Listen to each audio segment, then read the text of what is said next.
Airport procedures on day of departure, from departure to arrival. It used to be easy when you went to the airport to check in and board a plane, but these days, increased security slows down everything. Here's what you can expect on your day of flying at any airport from departure to arrival.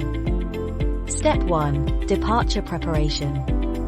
It's always a good idea to arrive at the airport, regardless of your flight time, no more than 2 hours before your flight is leaving, before boarding. Depending on the waiting times and rules for each airline, your air carrier may request that you arrive 1 hour before checking in at the departure counter. Have all of your documents ready for each step that you're going to encounter along the way. Besides your baggage, you need to have your ID or passport, credit card, flight confirmation number and reservation number, and e-ticket paper all ready to be inspected. Step 2. Boarding methods.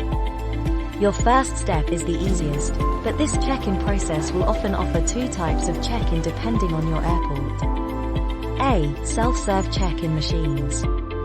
New machines that are installed at certain air carriers will have automatic machines that give the information for your flight. These need the basic information for your flight such as your reservation number and flight number. You then confirm your identity and the seat number you've been provided.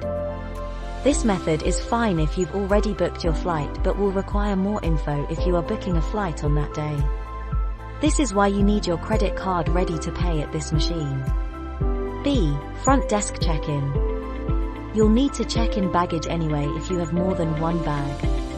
You can take your carry-on bag with you if it fits onto the airplane overhead storage. You give the reservation number and flight info to the attendant and they check your reservation. They check this by also confirming your identity and then can also offer to check in your baggage. This is also found at the front check-in desk where you'll be shown where to place your bags. These are tagged and loaded onto a special conveyor belt that takes your bags through separate security checks and then loaded onto your plane. After that, you need to go through the various airport gates to get to your boarding area. If you are traveling across the border, you also need to provide your ID and passport info to show that you're allowed to cross a border or into another country. You need to have 2 forms of ID for this.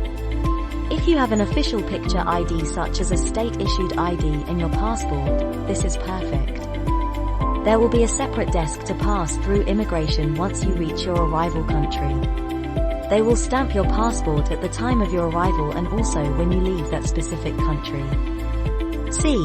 Airport security. Once you've checked in your baggage, you can now go through the main security gate to get to your flight terminal. You can expect this will take up to 20 minutes since this line is always longer due to all the people entering that flight terminal. Have all of your ID ready and flight info, and try to keep all metal items on you to a minimum, if none at all. Once you reach the X-ray machine and metal detector, you'll need to remove anything metal into a plastic container to go through the X-ray machine. They will check your items and carry-on bag while checking anything that is sounded at the metal detector.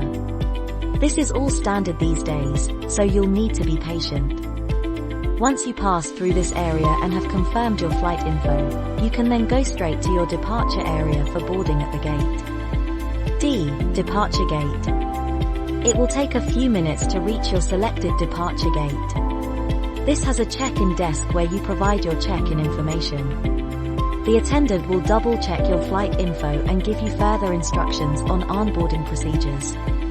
This is where you need to arrive at least 1 hour before due to the rules of some strict airlines.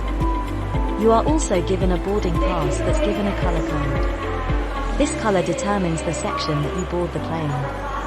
It has a lot to do with boarding class, age, disability, and selected conditions. When your color or boarding section is announced, you can then begin to board the plane. After this, you pass through the boarding tunnel and onto your plane. You then will be given extra info on where to find your seat by the flight attendants. Now you can settle in and wait for the plane to take off. Step 3. Arrival at your destination. After your flight, your plane will be docked at an unloading terminal. You'll be instructed how to get off the plane and then you can go through the next gates to retrieve your baggage. If you are entering a new country, there is also immigration check-in, which is before you leave the new arrival terminal. The immigration check-in is a vital step and may require you to surrender any items that aren't allowed into the country. Your passport will be stamped to show when you entered the country with a time limit for how many days or weeks you can stay legally. Every country is different, so don't overstay your time limit without proper permission. Domestic flights don't have this, so you can proceed directly to the baggage claim area. Now all you need to do is go to the selected baggage claim area to get your luggage. Once your bags are loaded onto a rotating luggage belt, you wait for your bags and pick them up. After this, you can exit the airport terminal by showing your receipt given at the check-in counter. When this is all done, you can then go to your next destination outside the airport until your next flight.